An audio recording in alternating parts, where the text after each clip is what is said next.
Bonsoir à tous et bienvenue ce soir. Nous allons entrer dans un territoire sombre avec une collection d'histoires de démons.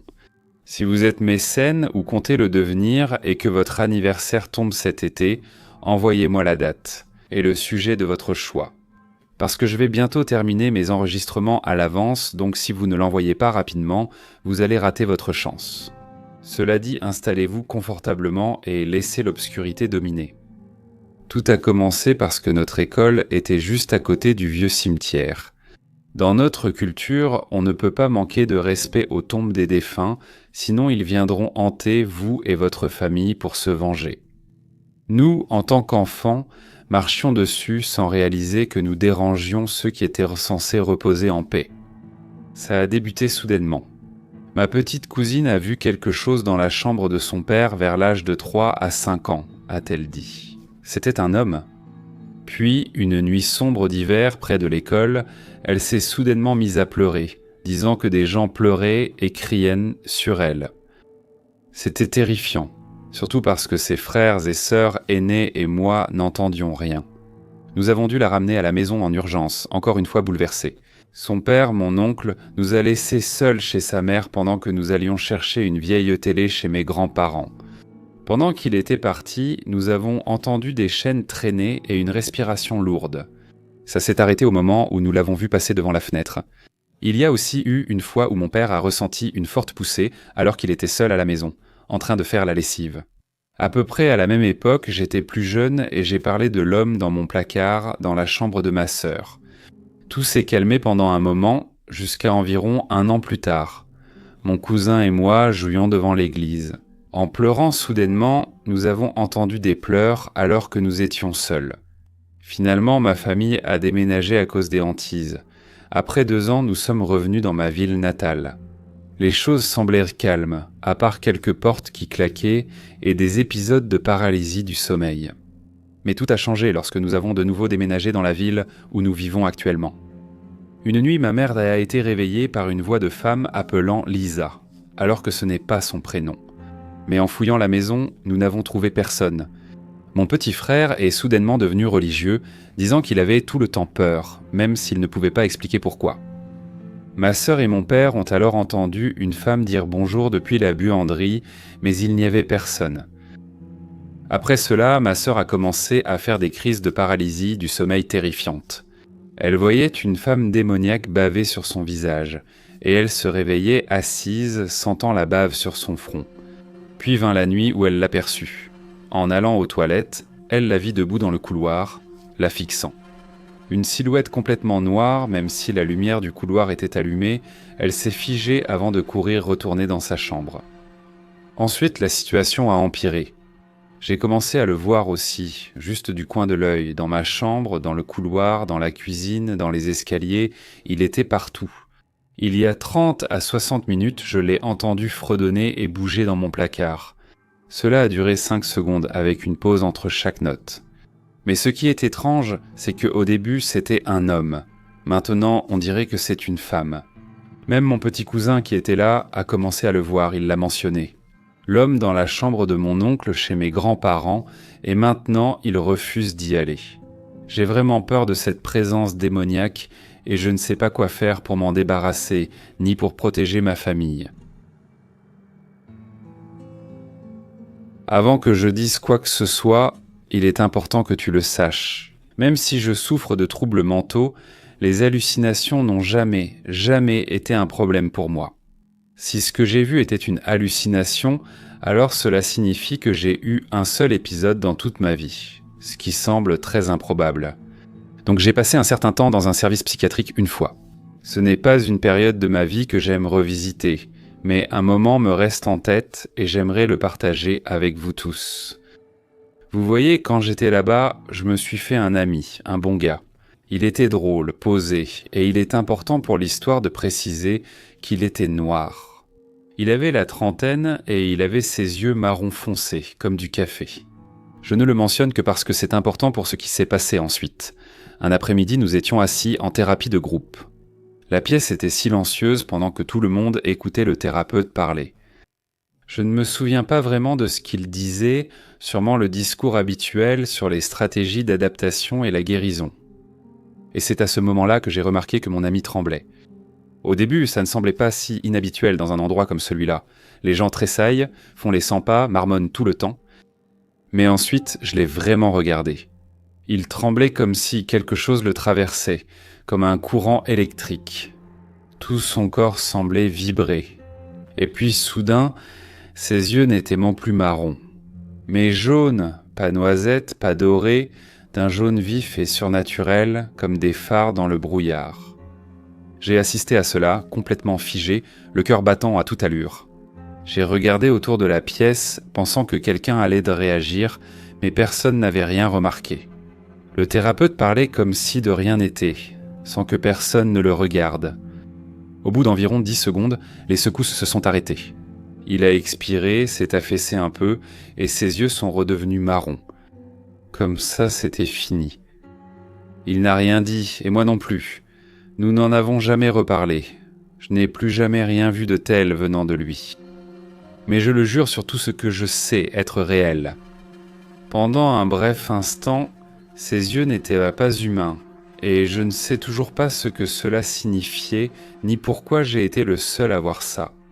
Même maintenant, des années plus tard, en me rappelant cela, je suis encore choqué et je me demande si j'ai été témoin de quelqu'un qui a été possédé temporairement par un démon. Qu'en pensez-vous tous ? J'ai un ami qui m'a raconté cette histoire, il vient du Mexique. C'est à propos de son oncle et de l'ami de son oncle qui se sont retrouvés dans une situation assez troublante il y a des années dans l'état d'Oaxaca. L'oncle de mon ami et son copain rentraient en voiture une nuit sur l'autoroute. Ils étaient dans un vieux camion à plateau servant à transporter des légumes, des fruits et autres. Ils étaient agriculteurs, comme la plupart des gens à l'époque. Oaxaca était encore très rural et venait tout juste d'obtenir une vraie autoroute en béton. Alors qu'ils rentraient chez eux, l'oncle a remarqué quelque chose dans le rétroviseur, a-t-il dit. Ça ressemblait à un cheval à environ 45 mètres derrière eux. Il ne distinguait pas bien ses traits et n'y a pas vraiment prêté attention. Finalement, il s'est assoupi sur le siège passager, mais pendant son sommeil, il a fait un bref cauchemar. Un cheval aux grands yeux noirs s'est précipité du côté de son camion, le réveillant en sursaut. Il reprit ses esprits et regarda son ami qui conduisait, le visage terrifié. Il roulait à 80 km/h, assez rapide pour un camion de cette taille. Il a demandé « Pourquoi tu conduis aussi vite ?» et son ami a répondu qu'ils étaient en suivi. Depuis quelques kilomètres, ce même cheval dans le rétroviseur s'était rapproché d'eux petit à petit.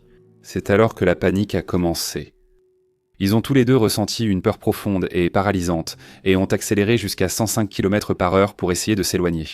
Mais le bruit de ferraille sur le bitume devenait de plus en plus fort derrière eux.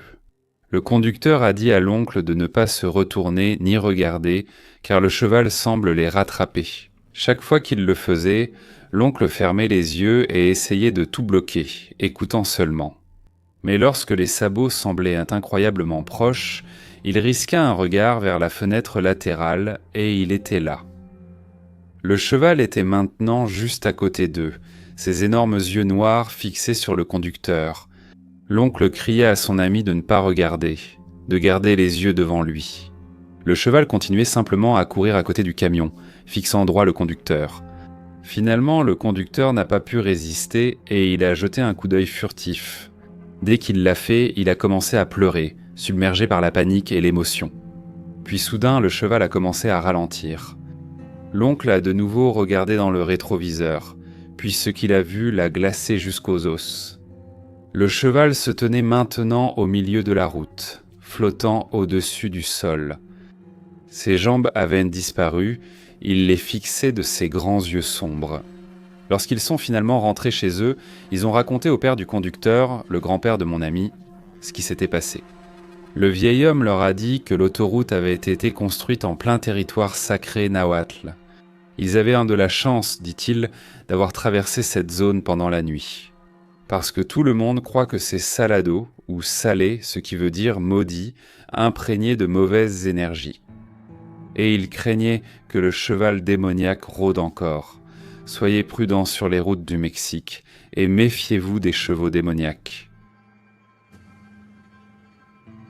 Je vis dans le centre de la Caroline du Nord, à environ 1 heure d'une zone appelée le terrain de piétinement du diable. Pour vous donner un peu de contexte, il s'agit d'un grand cercle dans les bois où rien ne pousse. On dit que c'est là que le diable fait les 100 pas la nuit, préparant ses plans, d'où le fait que rien n'y pousse. Si vous passez la nuit dans le cercle, on dit que diverses choses inexpliquées peuvent vous arriver, comme vous réveiller en dehors du cercle ou voir et entendre des choses que vous ne pouvez pas expliquer. J'ai 30 ans, mais quand j'avais 18 ans, des amis et moi avons décidé que ce serait une bonne idée d'y aller, à minuit. Une nuit, le système de positionnement global t'emmène jusqu'à la grille, tu dois marcher dans les bois, c'est déjà un exploit de trouver le cercle. Nous n'avions qu'une seule lampe torche pour tout le groupe.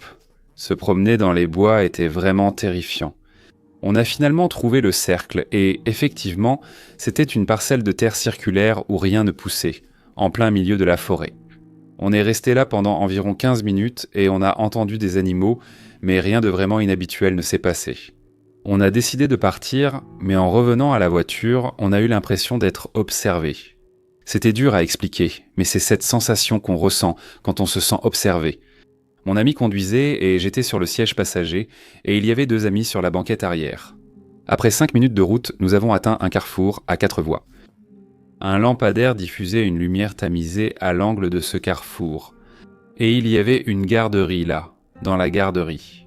Il y avait une balançoire avec 4 sièges, 3 des sièges étaient immobiles, mais l'autre bougeait d'avant en arrière, comme si quelqu'un se balançait dessus. Ce n'était ni violemment, ni doucement. Nous l'avons tous vu depuis la voiture. La seule explication logique serait qu'un gros animal ait fait ça, ou que quelqu'un venait juste de descendre de la balançoire. Mais la façon dont elle se balançait, c'était comme si quelqu'un était déjà dessus. On ne pouvait pas dire si elle avait été frappée ou si quelqu'un était passé en courant à côté, et elle ne ralentissait pas pendant qu'on la regardait, elle gardait un rythme régulier. Que cela pouvait-il être ? Tu crois qu'on a peut-être dérangé quelque chose dans le terrain piétiné du diable ? Et il voulait nous avertir de ne jamais ramener un démon. Peut-être que j'aimerais avoir ton avis là-dessus. J'aimerais vous raconter une histoire à propos de mon arrière-grand-mère. Elle est née de parents immigrés en 1911 et elle est décédée à l'âge vénérable de 94 ans. Son père était anglais et sa mère venait du Luxembourg. La plupart des membres de sa famille parlaient allemand ainsi qu'anglais. Cependant, Gigi ne connaissait qu'un peu d'allemand. Sa mère ne parlait que l'allemand et était aussi presque complètement sourde. Donc Gigi comptait soit sur ses sœurs pour traduire l'allemand approximatif, soit sur une langue des signes familiale rudimentaire qu'ils avaient développée. Gigi a grandi dans une région rurale du Dakota du Nord. Et pour situer l'époque, elle m'a raconté un jour que, lorsqu'elle était petite fille, sa famille faisait régulièrement du troc avec les membres de la tribu Mandan, qu'elle décrivait comme de vrais Indiens, pas comme aujourd'hui. Elle n'a également fréquenté l'école locale que jusqu'en 6e environ. Plus tard dans sa vie, elle n'était pas particulièrement brillante, mais pas stupide non plus. Elle était religieuse sans être fanatique, du genre à offrir une carte d'anniversaire religieuse. Une figurine de tortue blessée avec une image de Jésus à la maison, mais sans jamais prier avant le repas. La seule chose à laquelle elle tenait vraiment, cependant, c'était l'histoire du jour où elle avait rencontré le diable. Gigi racontait cette histoire sur demande, mais ne semblait jamais l'apprécier et la répétait toujours de la même manière. Dans sa description, l'histoire se déroule ainsi. Quand elle avait 10 ans, elle se comportait mal, son père n'était pas à la maison, et sa mère, une fois de plus, ne parlait pas anglais. Sa mère a tenté de la contrôler, mais Gigi l'a ignorée. Finalement, sa mère a essayé de l'attraper, mais Gigi s'est débattue et a failli frapper sa mère. La mère de Gigi a attrapé sa main et l'a regardée froidement dans les yeux. Elle l'a lâchée, a désigné le placard puis est sortie. Elle et ses frères et sœurs étaient souvent envoyés au placard comme punition. Et Gigi savait qu'elle avait fait une bêtise, alors elle est allée accepter sa punition. Cependant, lorsqu'elle a ouvert la porte, quelque chose se trouvait à l'intérieur, a dit Gigi. L'être avait des sabots et était couvert d'une fourrure sombre, qui s'atténuait un peu sur le torse, la poitrine et le visage. L'être avait un visage d'homme avec des yeux sombres, une barbe négligée et une tignasse de cheveux noirs sales, et d'un seul côté de sa tête poussait un bois de serre. Gigi a dit que l'être a légèrement avancé avant qu'elle ne claque la porte du placard. Elle a poussé un cri strident et sa mère est entrée pour voir ce qui se passait.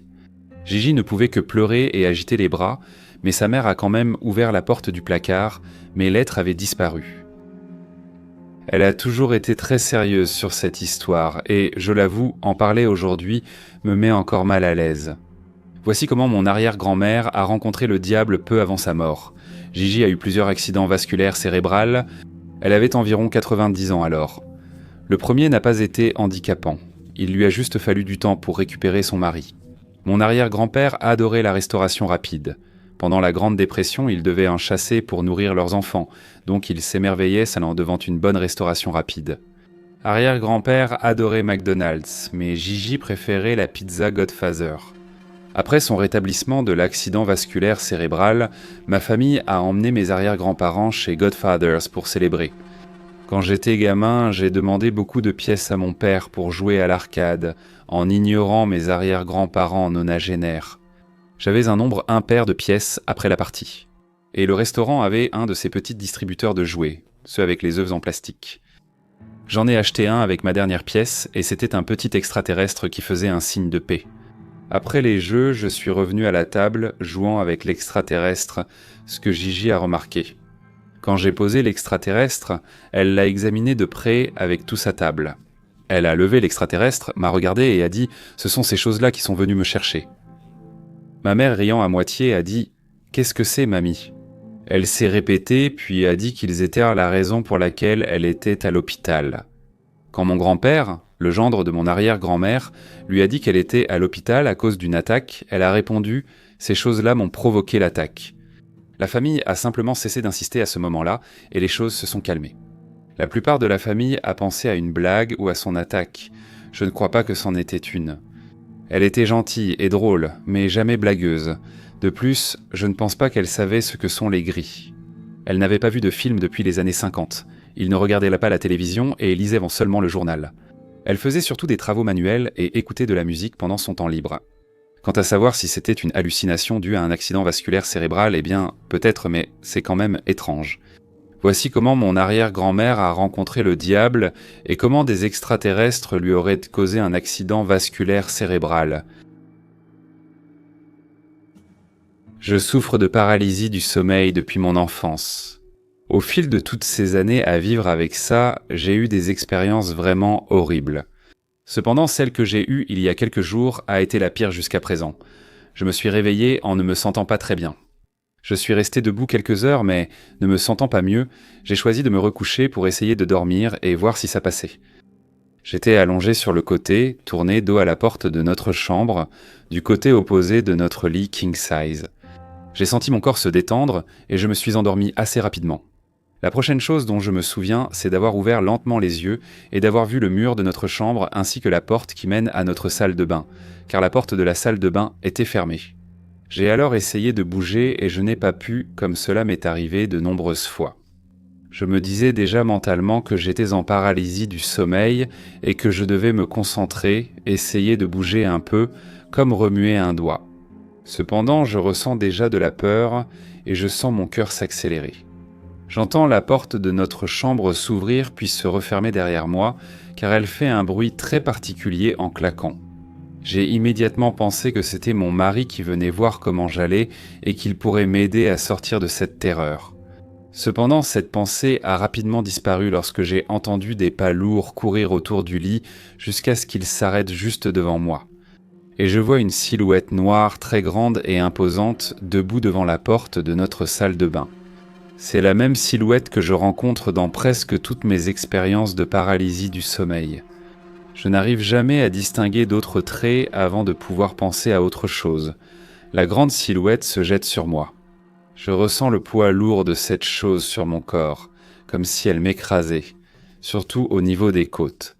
Comme je l'ai mentionné auparavant, je suis toujours allongé sur le côté avec les deux bras repliés et mes mains glissées sous mon oreiller. À ce moment-là, j'ai fermé les yeux et j'essaie désespérément de bouger. C'est à ce moment-là que je sens des dents s'enfoncer dans mes côtes. Une sensation intense de douleur et de pression, et honnêtement, l'une des pires choses que j'ai jamais ressenties.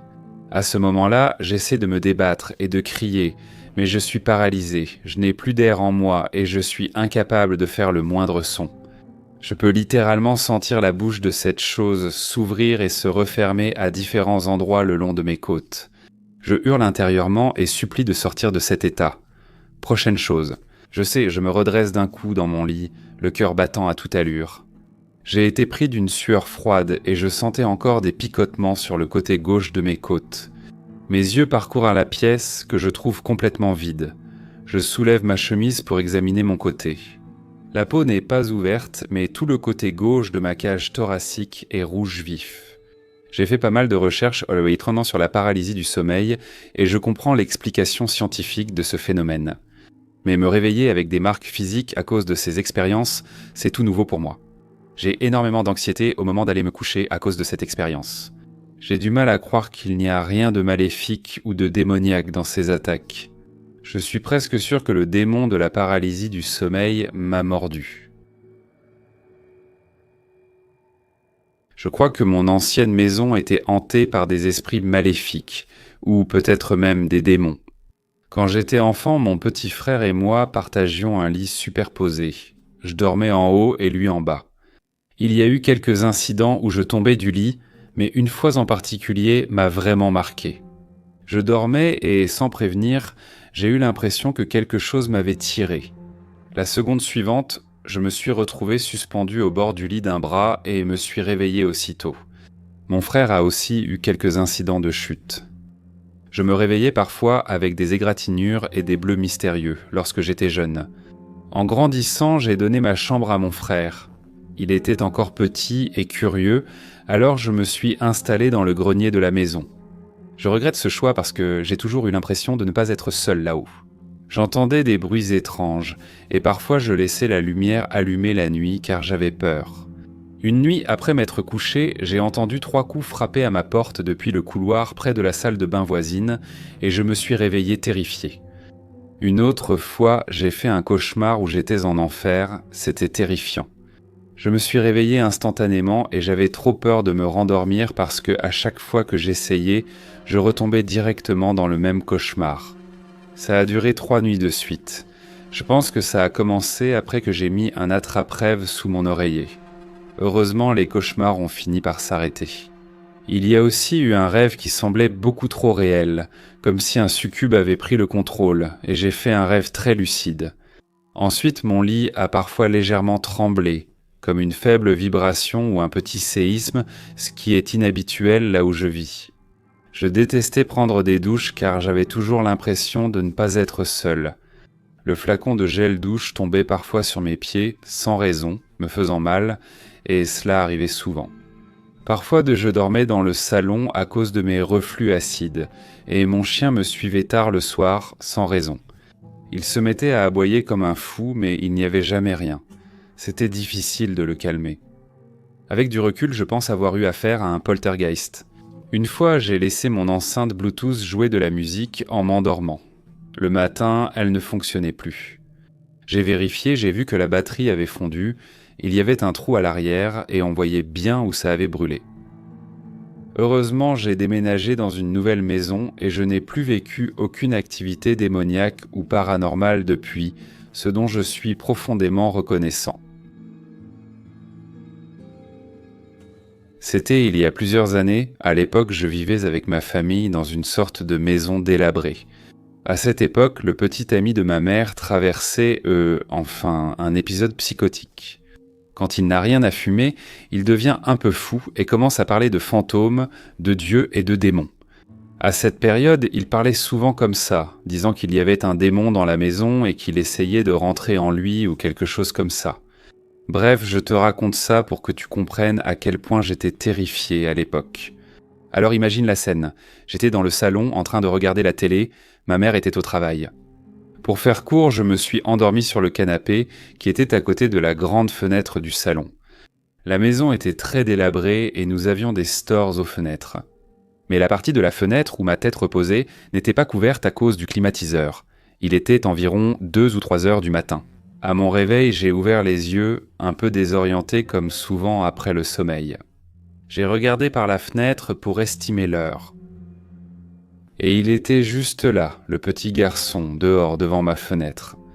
Il portait une tenue de baseball, le visage pâle et les yeux creux. Je n'arrive pas à l'expliquer. Il paraissait en sans âme, mais pas totalement. Il semblait sans pensée, mais paraissait triste. J'étais paralysé, incapable de bouger, terrifié par ce spectre derrière ma fenêtre. Puis le petit ami de ma mère est entré dans la pièce et m'a presque chuchoté, ce qui m'a vraiment fait sursauter. Toi aussi tu le vois. Je n'ai jamais eu aussi peur de toute ma vie, et ça n'a toujours pas changé. Il s'est approché de la fenêtre, a relevé les stores et a parlé au petit garçon un moment. Je me souviens avoir vu le garçon s'éloigner, puis en détournant les yeux un instant, il avait disparu. J'en ai reparlé après avoir quitté la maison, mais le petit ami de ma mère a nié les faits. Je me sens juste un peu idiot. Ce n'était pas un rêve vif, puisqu'il l'a vu aussi, et il avait dit des choses folles tout le week-end. Mais je me demande, ce petit garçon, cette entité, était-ce le démon dont il parlait ? Ma famille vient d'une petite ville dans l'est du Tennessee. Du côté de mon père, la famille semblait assez normale. La plupart étaient de pauvres cultivateurs de tabac. Du côté maternel, c'était plutôt une catastrophe. D'après tout ce que j'avais entendu, mon grand-père emmenait ma mère et ma tante dans des bars et les laissait dans la voiture. Pendant qu'ils buvaient et couraient après les femmes, il battait ma grand-mère et l'humiliait devant les enfants. Du côté de ma mère, c'est un mélange de blancs, d'Européens et d'Amérindiens. Ma tante, ma grand-mère et mon grand-père avaient en tout les cheveux noirs. Ma mère, cependant, avait les cheveux auburn et des taches de rousseur. Mon grand-père l'appelait souvent une bâtarde et disait que ma tante était la plus jolie des filles. Ma mère m'a raconté qu'une fois, son père avait ramené un homme ivre à la maison depuis un bar et que cet homme avait agressé sexuellement ma tante, qui était préadolescente, tout en forçant ma mère à regarder. Donc ma mère avait de très bonnes raisons de vouloir s'enfuir. Pendant sa première année de lycée, elle a rencontré mon père. Il était allé à un réveil religieux avec sa sœur et il a commencé à parler à ma mère là-bas. Le prédicateur était un homme appelé Jean. Mes parents ont discuté quelques semaines, mais n'ont jamais pu sortir ensemble. Un soir, mon grand-père est rentré ivre et a frappé ma mère, mon père s'est enfui avec elle et ils se sont finalement mariés. Pendant tout ce temps, il suivait Jen d'église en église pendant qu'il prêchait, charismatique et parlant pendant des heures. Il s'emportait, haletait avec des grognements gutturaux et à la fin de ses sermons, il était trempé de sueur. Ma sœur est née 1 an après le mariage de mes parents. Je suis né 9 ans plus tard. Mes parents nous ont rapidement endoctrinés tous les deux dans l'église. Les femmes n'avaient pas le droit de se couper les cheveux, ne pouvaient porter que des robes et n'avaient pas le droit de se maquiller. Juste le dogme habituel des baptistes du Sud. Et c'est là que les choses commencent à devenir étranges. D'abord, il y avait le rituel de devenir joyeux. Lors des sermons, femmes et parfois hommes poussaient des cris glaçants. Le prédicateur faisait des crises, rampait par terre et parlait en langue, d'autres se levaient d'un bond et se mettaient aussi à parler en langue. Ou quelqu'un à proximité. Vu de l'extérieur, cela ressemblait probablement à un comportement typique de baptiste arriéré. Mais en grandissant, j'ai commencé à remarquer certaines choses, et j'ai vu quelques éléments qui ont changé à jamais la façon dont je ressens ces gens. Ma sœur m'a dit un jour qu'avant ma naissance, mon père avait été poursuivi par des démons. Une nuit, il a réveillé toute la famille et leur a dit qu'ils devaient partir immédiatement, sinon les démons les tueraient. Il a affirmé qu'il avait vu l'enfer dans un rêve. Alors qu'ils quittaient le creux où ils vivaient, leur chien est sorti sur la route. Selon ma sœur, le chien s'est tenu sur ses 2 pattes et a essayé de bloquer leur voiture. Mon père l'a écrasé, il pleurait et disait qu'il voyait des choses grimper dans les arbres. Ils sont allés chez ma tante, l'ont prise avec eux et sont allés chez Jean, où Jean aurait calmé les démons et prié pour les faire partir. Ma sœur l'a aussi dit à ma mère et elle construisait des autels dans les bois et priait devant eux pendant des heures, toute seule. Je l'avais vue entrer dans des colères terrifiantes, s'en prendre à moi, à ma sœur, puis oublier que cela s'était produit. J'ai toujours été réticent à me faire sauver. Il y avait quelque chose dans tout ça qui me semblait faux. Pendant les sermons les plus intenses, Je descendais au sous-sol où se trouvait la salle de bain et je priais Dieu de m'emmener loin de cette église. 2 événements m'ont convaincu que quelque chose de maléfique se passait. Le premier est arrivé quand j'avais 3 ou 4 ans. La congrégation priait pour un pécheur, essayant de l'aider à être sauvé. J'étais assis au dernier rang en train de regarder, j'ai senti la pièce devenir froide, puis j'ai entendu un grognement. C'était le bruit le plus fort et assourdissant que j'ai entendu. Soudainement, tout le monde a arrêté de prier comme des zombies. Ils sont retournés à leur place et ils sont tous restés assis là en silence. Finalement, nous nous sommes simplement levés et nous sommes rentrés à la maison. La deuxième fois, c'était quand j'étais adolescent, nous sommes allés à un réveil au milieu de nulle part. L'église était étouffante, le prédicateur s'est lancé dans l'une de ses crises et la congrégation a commencé à crier et à danser partout. J'ai commencé à prier et j'ai demandé à Dieu de me laisser partir. La porte de derrière s'est ouverte toute seule. Je me suis levé, je suis sorti et personne n'a tenté de m'arrêter. Mes parents ne sont venus me chercher qu'après le service. Une fois, j'ai fait un rêve où j'étais à l'église et les lumières prenaient une lueur ambrée. Jean prêchait. Il a dit à la congrégation de se lever et de le suivre. Ils sont allés dans les bois et se sont approchés d'un puits, entrant un à un derrière lui. Je pouvais entendre l'enfer venir de l'intérieur de ce trou. Il y avait aussi les animaux. Ils vinrent à l'église harceler les gens, car elle était dans les bois. Je n'y ai pas trop pensé, mais ça devenait plus étrange. Un ours griffait les voitures des gens, des cerfs errant sur le parking. Je suis parti de chez moi quand j'étais adolescent, ma mère a piqué une crise, m'a frappé et m'a crié dessus, et je ne suis jamais retourné à l'église. Ma sœur va toujours à l'église, mais maintenant c'est l'une de ces grandes méga-églises, et tout le monde a l'air sympathique. Et il n'y a rien de comparable à l'église dans laquelle j'ai grandi. Ce n'est qu'aujourd'hui, en tant qu'adulte, que je peux réfléchir à tout cela. Est-ce que je pense qu'il y avait quelque chose de sinistre chez Jean Neville ?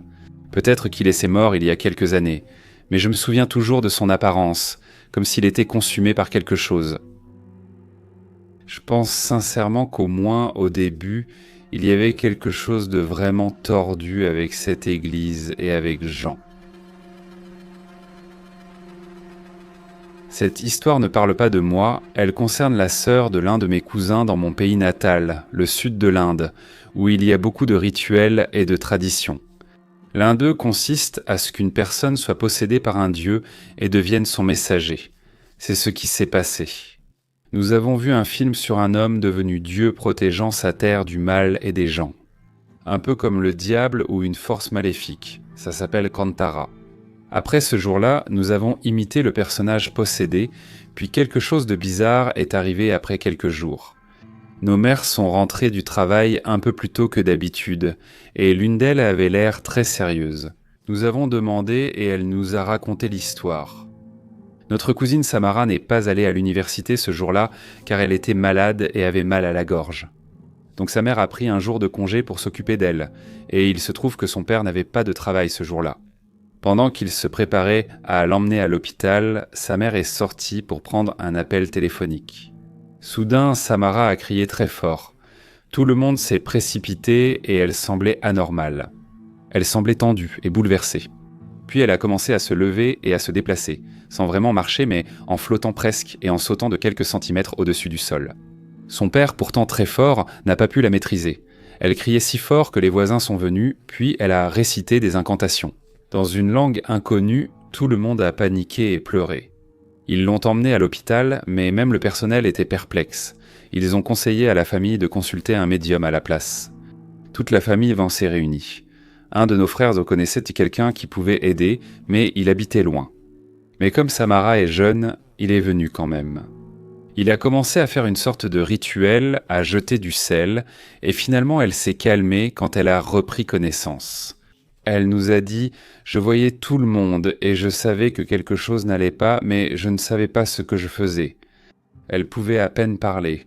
C'était comme si elle était paralysée. Heureusement, elle va bien maintenant. Mais je me demande, aurait-elle pu être possédée par un démon ? Parce que ça n'a rien de sain. Ce soir, je suis resté chez mon amie. Elle vit seule dans le penthouse, le tout dernier appartement tout en haut de l'immeuble. Les murs sont hauts, faits de vieux plâtre en bois, et l'endroit a ce calme silencieux et résonnant qui m'a toujours semblé un peu étrange. Nous étions assis dans le salon pendant des heures à parler de la vie. La conversation a fini par dériver vers la religion. Je suis un sceptique, et j'ai commencé à partager mes réflexions sur la foi de Jésus et la réalité du monde spirituel. À mesure que nous approfondissions le sujet, nous avons commencé à parler de l'activité démoniaque et de l'importance de nous protéger spirituellement à ce stade. Il était passé minuit. Maintenant, dans son salon, il y a une grande étagère remplie de livres. Nous étions assis sur le canapé, à environ 2 mètres de l'étagère, quand j'ai commencé à ressentir cette étrange sensation. Comme si l'atmosphère dans la pièce avait changé, elle est devenue plus lourde, et puis c'est arrivé sans prévenir. Un livre de l'étagère du haut est simplement tombé, a claqué sur le sol, et ça nous a tous les deux fait sursauter. Le timing était glaçant. Cela s'est produit alors que nous parlions des démons, de Jésus et de notre Sauveur. Elle est devenue pâle et a regardé le livre. J'ai essayé de rester calme et lui ai dit « Tu vois, c'est ce qui arrive. Quand tu les appelles par leur nom, ils n'aiment pas ça et essaieront de te faire peur. » Au fond, j'avais peur, sans vouloir le montrer, bien que je refuse cette présence démoniaque dans la pièce. Pour ne pas nourrir ma peur, j'ai laissé le livre par terre et j'ai fait comme si de rien n'était, en continuant la conversation, essayant de ne pas alimenter la peur. Puis, à 1h20, un autre livre est tombé, cette fois de façon intentionnelle, comme si quelque chose répondait. C'en était trop, je me suis levé et j'ai crié « Au nom de Jésus, je te réprimande. Tu n'es pas le bienvenu, quitte cette maison maintenant. » Mon amie tremblait. Elle a couru aux toilettes pour se laver le visage, au bord des larmes. Après cela, nous avons cessé de parler de spiritualité et elle m'a supplié plusieurs fois de partir, donc je suis maintenant coincé dans son appartement. Je partage cela. Comment le gérer? Cela va-t-il cesser? Faut-il prier? Est-ce que cet endroit pourrait être hanté ou possédé par des démons? Est-ce que quelqu'un a déjà vécu quelque chose comme ça? Tout conseil serait apprécié. Je vais commencer par dire que j'ai maintenant 19 ans et que ces événements se sont produits quand j'avais entre 7 et 8 ans. Je ne suis pas du tout religieux, je fais partie de ceux qui doivent voir quelque chose pour y croire. Quand les gens me racontent dans des histoires ou comment ceci ou cela leur est arrivé, j'essaie toujours de trouver une explication logique à ce qu'ils ont vécu. Cela dit, cela m'a profondément bouleversé et j'évite d'en parler aux autres.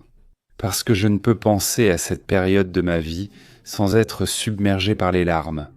Enfant, je n'aimais pas les films d'horreur, les histoires de fantômes, rien de tout ça. J'avais peur du noir. Et l'heure du coucher était une épreuve pour moi parce que ma mère devait rester assise à côté de mon lit jusqu'à ce que je m'endorme avant de pouvoir aller dans sa chambre. Après m'être endormi, je me réveillais toujours vers 2h du matin et j'avais peur. J'étais seul et je marchais jusqu'à la chambre de ma mère au bout du couloir pour me glisser dans son lit et me rendormir. Seule ma grande sœur, ma mère et moi étions dans la maison à ce moment-là. Le premier incident s'est produit quand je me suis réveillé au milieu de la nuit encore une fois et que je me suis levé pour aller dans la chambre de ma mère. Quand je suis arrivé dans sa chambre et que j'ai ouvert la porte, c'est là que je l'ai vu. Un homme extrêmement pâle, petit et chauve, assis au milieu de son lit. J'étais paralysé par la peur et je suis resté à fixer l'homme pendant quelques instants, essayant de comprendre ce que je voyais. L'homme a levé la tête et m'a regardé alors que je me tenais dans l'embrasure de la porte.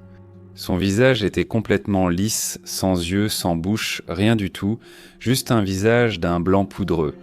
Au moment où je l'ai vu lever les yeux vers moi, je me suis immédiatement effondré au sol et j'ai commencé à crier, à pleurer et à appeler ma mère pour qu'elle se réveille. Ma mère a bondi hors du lit, a couru vers moi et a essayé de me calmer. J'essayais de lui dire qu'il y avait un homme dans la chambre, mais elle n'arrêtait pas de me répéter que ce n'était qu'un mauvais rêve et que je devais retourner me coucher. J'ai regardé autour de la chambre pour lui montrer, mais je ne voyais plus l'homme. Quand je me suis un peu calmé, j'ai demandé si mon cousin et moi pouvions rester tous les deux dans ma chambre pour la nuit parce que j'étais trop effrayé pour dormir seul, mais je ne voulais pas retourner dans sa chambre le lendemain matin. J'ai essayé d'expliquer à ma mère ce que j'avais vu la nuit précédente, mais elle ne voulait pas l'entendre. Elle a haussé les épaules et m'a dit que ce n'était qu'un mauvais rêve. J'étais certain de ce que j'avais vu et j'ai tenté d'en parler à ma sœur, mais elle m'a aussi rejeté. Après cette expérience, j'étais terrifié que cela recommence. Les nuits suivantes ont été horribles. Ma mère me bordait comme d'habitude et attendait que je m'endorme pour partir, sauf que maintenant je faisais semblant de dormir. Lorsqu'elle partait, elle allait dans sa chambre. Je me levais, j'allumais toutes les lumières de ma chambre et je jouais avec mes figurines ou à la PlayStation. Je faisais ça jusqu'au matin. Le jour, je faisais la sieste sur le canapé, ce que ma mère n'aimait pas. Elle voulait que je sorte et que je joue pendant la journée pour que je puisse dormir la nuit. Évidemment, cela m'a fait perdre énormément de sommeil parce que j'avais trop peur de dormir la nuit, mais ma mère n'allait pas me laisser dormir toute la journée. Cela faisait environ 2 à 3 semaines depuis le premier incident. Je commençais à croire que ma mère avait peut-être raison, que tout cela n'était qu'un rêve. Un jour, j'étais particulièrement épuisé et je me suis endormi sur le canapé du salon, dormant jusqu'au milieu de la nuit. Je me suis réveillé dans une pièce plongée dans le noir complet et j'ai immédiatement commencé à faire une crise de panique. Même chez moi, des veilleuses restaient toujours allumées la nuit. Je me suis levé et j'ai utilisé la veilleuse du téléviseur comme repère. Pour aller dans ma chambre, c'était la première pièce dans le couloir en sortant du salon. Quand je suis arrivé dans ma chambre et que j'ai ouvert la porte, l'homme était assis au bord de mon lit. Aussi terrifié que j'étais, j'ai refermé lentement la porte en espérant que l'homme ne m'avait pas vu l'ouvrir. Et j'ai couru dans la chambre de ma mère, en hurlant et en pleurant, en lui disant qu'il était dans ma chambre. Elle se lève, m'accompagne jusqu'à ma chambre, mais il n'y a rien là-bas. Je me souviens avoir été très confus et m'être demandé ce qui était réel ou non. J'ai dit à ma mère que je voulais aller vivre chez mon père parce que j'avais trop peur de rester avec elle. Après l'avoir contacté, je lui ai tout raconté sur ce qui se passait chez ma mère et il lui a parlé, puis il a décidé que j'irais vivre avec lui. En parler avec mon père a été difficile car il ne me croyait pas vraiment. Il pensait aussi que je faisais des cauchemars parce que je regardais des films d'horreur en avance rapide chez ma mère. Quelques années plus tard, ma mère s'est remariée avec un homme qui avait 3 enfants, dont le plus jeune avait 6 ans. Avec le temps dans la maison, le plus jeune a vécu des expériences similaires aux miennes. Quand ma mère m'a dit qu'il disait les mêmes choses que moi, j'avais envie de lui dire « Je te l'avais bien dit ». Mais à ce moment-là, maman m'a cru et elle a vendu la maison peu de temps après. Aujourd'hui, on appelle sa maison la maison hantée. J'ai toujours du mal à en parler avec d'autres en personne, cela me fait pleurer sans que je puisse me contrôler. Mais je suis tellement soulagé de ne plus avoir à m'approcher de cette maison, car j'ai été torturé par cette présence démoniaque pendant des mois. Quand j'avais 19 ans, je suis allé en Argentine pour faire une mission mormone. Pendant que j'étais là-bas, j'ai eu quelques rencontres paranormales qui me troublent encore aujourd'hui quand j'y repense. Pour commencer, il y avait une secte, ou plutôt une religion, qui s'appelait Umbanda. Ils sont différents de la religion brésilienne du même nom, et vous ne trouverez aucune information à leur sujet. Honnêtement, j'ai essayé plusieurs fois, mais il se peut que je me trompe simplement de nom. Ce qu'il y a à leur sujet, c'est que j'avais beaucoup de croyances et de pratiques identiques au mormonisme, mais en plus sombre et plus effrayant. Je l'ai appris grâce à quelques personnes rencontrées durant mes 2 années là-bas. Ils croyaient à un baptême satanique de la Trinité par immersion dans le sang, et ils croient à un pouvoir sacré donné à l'homme comme la prêtrise, et croient à une hiérarchie démoniaque. Première expérience. Il y avait une femme que nous avons rencontrée qui sortait avec quelqu'un dans l'Umbanda, et qui essayait de la convertir à cette religion. Elle s'est sentie observée chez elle, a entendu des bruits inconnus et parfois senti quelque chose sur sa tête. Elle voulait s'en sortir et nous a demandé de bénir sa maison. Nous sommes allés chez elle avec un autre compagnon et un responsable local. La maison était petite. Nous nous sommes assis dans le salon et de là où j'étais assis, je pouvais voir la cuisine et directement la porte de derrière. Nous avons discuté de façon décontractée, mais quelque chose m'a paru étrange. Plus nous abordions ces expériences dans la religion, plus il se passait de choses autour de nous. D'abord, il y a eu de petits bruits sur le mur. Ces murs sont faits de briques et de béton. Puis la porte arrière a tremblé et un balai est tombé. Les bruits sur les murs sont devenus des grattements qui montaient et descendaient juste au-dessus de nos têtes. Nous avons tout fait pour ignorer la situation, mais cette présence sombre devenait de plus en plus oppressante. Nous avons fini par nous agenouiller pour prier, tandis que le bruit, les mouvements et la lourdeur augmentaient entre, les grattements persistant jusqu'à la fin de la prière. L'air était épais, chargé de ténèbres, et les placards de la cuisine tremblaient pendant que nous restions assis 1 minute, puis pouf. C'était comme si un ballon éclatait, l'air est devenu plus léger, les bruits se sont tus et tout est enfin redevenu normal depuis notre arrivée. La seconde expérience a eu lieu pendant que nous marchions dans les rues en frappant aux portes. En Argentine, on se place devant la propriété et on applaudit fort. Nous arrivons à cette maison vers midi, applaudissons, et une dame titubante sort d'une dépendance. Nous commençons à parler avec elle et elle nous dit que la maison appartient à son petit ami et qu'elle ne sait pas comment elle est arrivée là. Elle a dit que cela arrivait souvent. Elle s'endormait chez elle à l'autre bout de la ville et se réveillait ici. Elle a partagé des informations à son sujet et sur le fait qu'il croyait en l'Umbanda. Et qu'il y a aussi un cercle dans la pièce d'où elle vient de sortir, sur lequel il avait fait des sacrifices d'animaux. Elle a aussi dit que ses enfants lui ont été retirés car elle s'est réveillée sur une autoroute voisine en tentant de se faire renverser. Mais elle insiste sur le fait que ce n'était pas elle. À ce stade, j'ai supposé que c'était à cause de la drogue ou de l'alcool, mais nous avons continué à lui parler. Nous avons évoqué la religion, et elle a partagé ses cauchemars où Lucifer la maintenait sous l'eau. Et lui, ainsi qu'une horde de démons, lui faisaient des choses indicibles. Puis nous avons reparlé de religion, et dès que nous avons mentionné Jésus, elle a changé. Elle baissait les yeux, sa voix devenait plus grave, et elle nous suppliait de la laisser tranquille. Alors que, quelques instants plus tôt à peine, elle suppliait qu'on l'aide à récupérer ses enfants.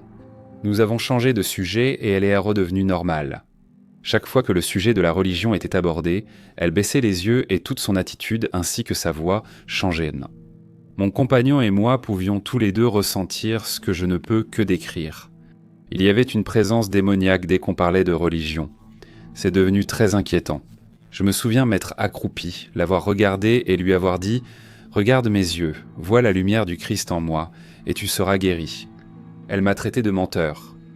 Mal à l'aise, nous avons échangé un regard, mis fin à la conversation, donné une brochure, puis sommes partis. Je suis allé lui serrer la main et j'ai aussitôt senti toute ma force me quitter. Je me suis senti vidé. Je me suis aussitôt engourdi et mis en pilote automatique. Nous sommes partis et mon compagnon a dit qu'il avait ressenti la même chose. Nous sommes partis, avons tourné au coin et nous nous sommes assis en silence sur le trottoir. Je pense que 3 ou 4 heures se sont écoulées avant que l'un de nous dise quoi que ce soit, et nous n'avions aucune énergie pour parler de notre expérience. Et il correspondait à ce que nous avons ressenti, à ce que nous avons entendu et à ce qu'a été la fin. Nous avons informé notre président de mission qui nous a demandé de retirer cette rue de notre carte et de signaler aux futurs missionnaires d'éviter cette maison.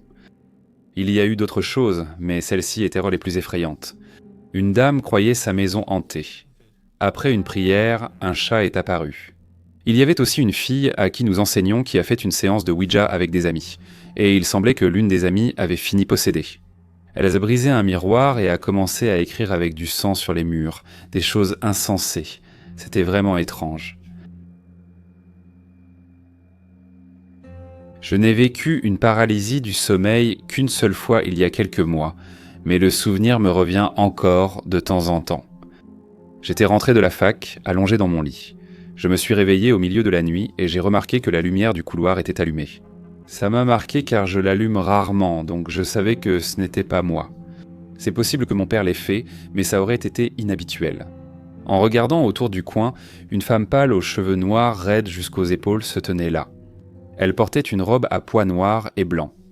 Elle m'a souri tout le temps, mais son expression était légèrement étrange, inquiétante et troublante, pourtant son sourire semblait aussi étrangement sincère.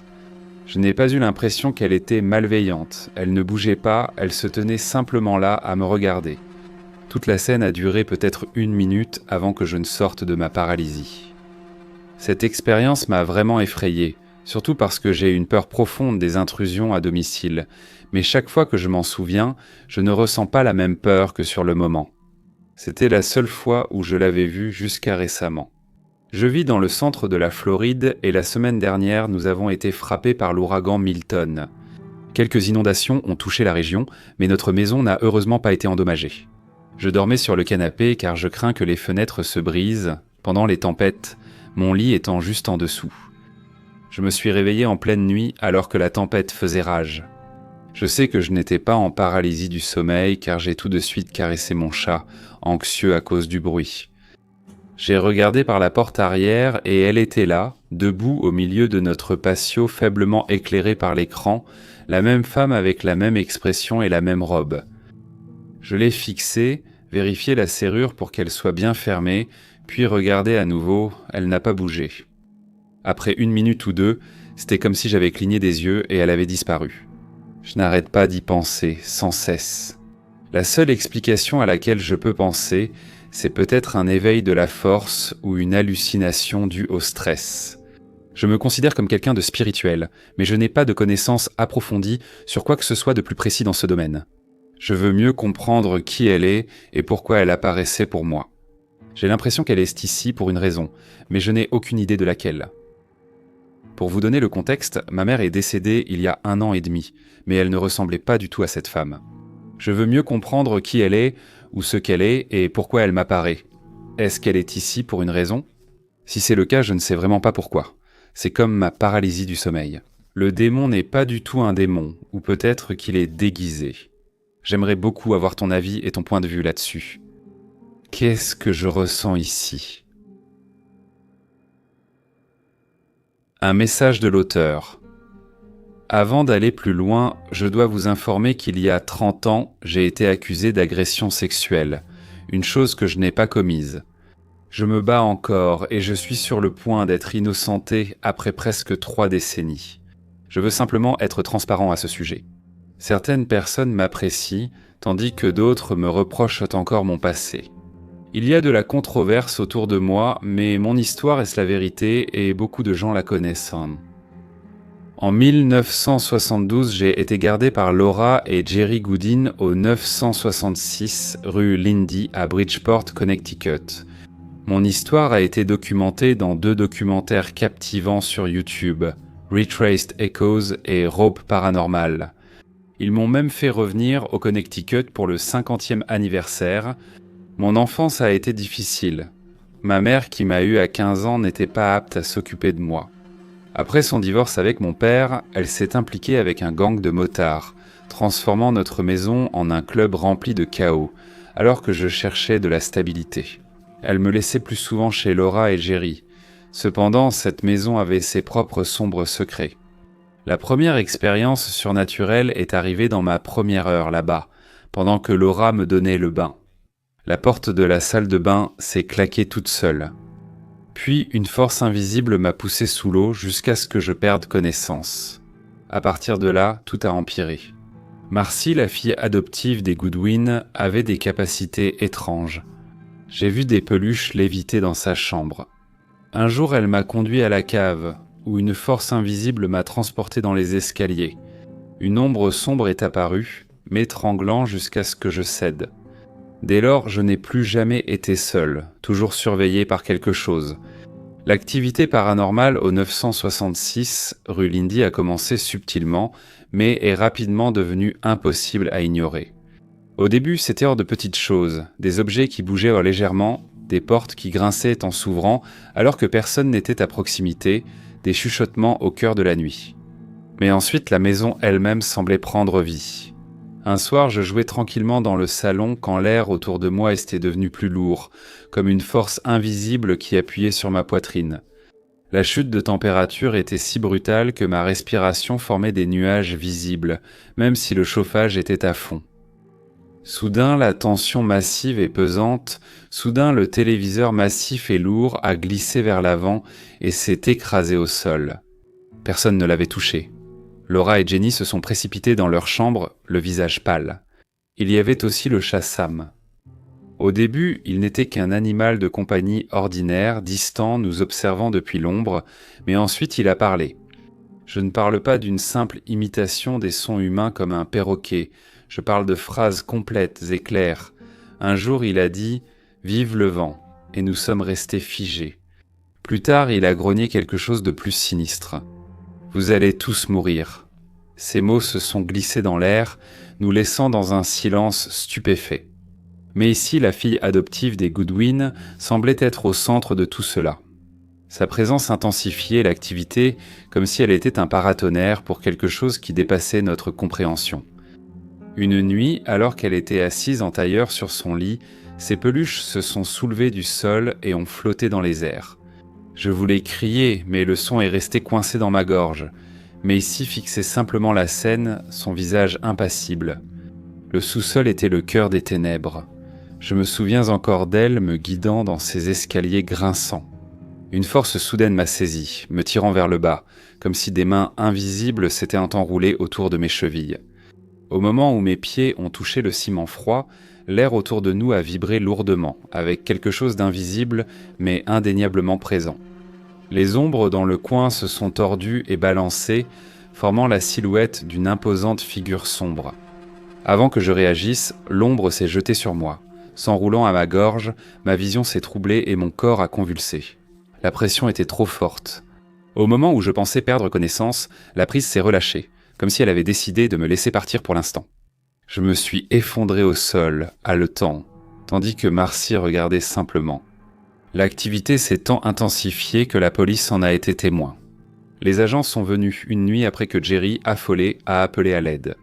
Alors qu'ils se tenaient dans le salon, les meubles ont commencé à bouger tout seuls. Un réfrigérateur de 140 kilos s'est soulevé du sol, des chaises se sont renversées, un crucifix s'est tordu sur le mur. Un des agents, endurci par des années de service, s'est retourné et a fui par la porte d'entrée. D'autres essayèrent plus tard de rationaliser ce qu'ils avaient en vue, mais au fond d'eux, ils savaient tous. Lorsque Ed et Lorraine Warren ont été appelés, ils ont confirmé ce que nous redoutions. Il y avait quelque chose de malveillant et d'inhumain dans la maison. Pourtant, la frénésie médiatique a forcé les autorités à tout rejeter comme une supercherie. Marcy, sous la pression des enquêteurs et submergée par la tension, a accepté à contre-cœur d'endosser la responsabilité. Mais je connaissais la vérité. J'ai été hanté pendant des années, non seulement par les souvenirs, mais aussi par la présence persistante de ce qui s'était accroché à moi. Se nourrissant de ma peur, de ma colère et de mon désespoir, cela a façonné le cours de ma vie, m'entraînant sur un chemin dont j'ai à peine réussi à m'échapper pendant des décennies. J'ai porté le poids de ces expériences. Des entités démoniaques me suivaient, alimentant ma colère et m'entraînant sur une voie sombre. Mes luttes ont culminé dans un moment où j'ai failli commettre un acte violent. En réalisant que j'avais besoin d'aide, j'ai contacté la Société de recherche paranormale de la Nouvelle-Angleterre.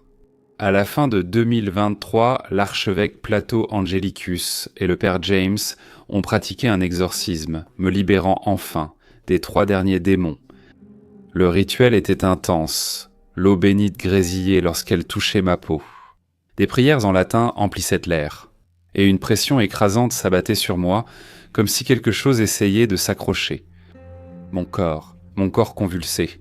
Des grognements surnaturels s'échappèrent de mes lèvres alors que le prêtre ordonnait aux entités de partir. La bataille a duré des heures, avec des moments où j'ai eu l'impression que je ne survivrais pas. Puis un changement est survenu, l'obscurité a disparu et pour la première fois depuis des décennies, j'ai senti le mal me lâcher. Je guéris maintenant pour la première fois, je ressens la paix, l'amour et une foi renouvelée en Dieu. Je partage mon histoire pour montrer à ceux qui vivent des combats similaires qu'ils ne sont pas seuls. Il y a de l'espoir et il y a de l'aide. J'ai entendu des rumeurs sur le syndrome du visage démoniaque qui circule actuellement. Je pensais que ce n'était qu'un tas d'histoires effrayantes inventées sur Internet. Il m'est arrivé quelque chose de très étrange il y a 5 minutes, et je crois devenir fou. Je faisais défiler Instagram sans fin avant de dormir, puis je me suis arrêté. Dans cette vidéo, il y avait une fille qui parlait des 5 aliments les plus hydratants ou quelque chose comme ça. J'ai eu une mauvaise impression d'elle, comme si elle était juste payée pour promouvoir un produit quelconque, comme la plupart des influenceuses. En continuant à regarder son visage, il s'est déformé en une version étrange d'elle-même, avec de grands yeux et une bouche élargie. Ça a commencé de façon tellement subtile que je n'arrivais pas à savoir si je le voyais vraiment ou pas. Mais finalement, je me suis dit, oui, elle a vraiment l'air différente maintenant, et c'est assez troublant. J'ai regardé les commentaires pour voir si quelqu'un d'autre avait remarqué quelque chose. Je pensais qu'elle utilisait un filtre. Ou peut-être que c'était censé être une blague ou une sorte d'horreur de la vallée étrange. Mais personne n'en a parlé dans les commentaires, alors j'ai abandonné. Je me suis demandé si je devais regarder le visage de quelqu'un d'autre pour savoir si cela arrivait à tous ou seulement à elle. Si c'était général, j'aurais pensé que c'était comme une dépression nerveuse. Mais personne d'autre n'avait cet air-là, seulement elle. C'était vraiment effrayant et je ne suis pas sûr que ce soit le phénomène du visage démoniaque dont tout le monde parle. J'ai entendu des personnes spirituelles sur les réseaux évoquer des individus capables de voir des êtres non humains. Je pensais encore que c'était des bêtises et n'y prêtais pas attention.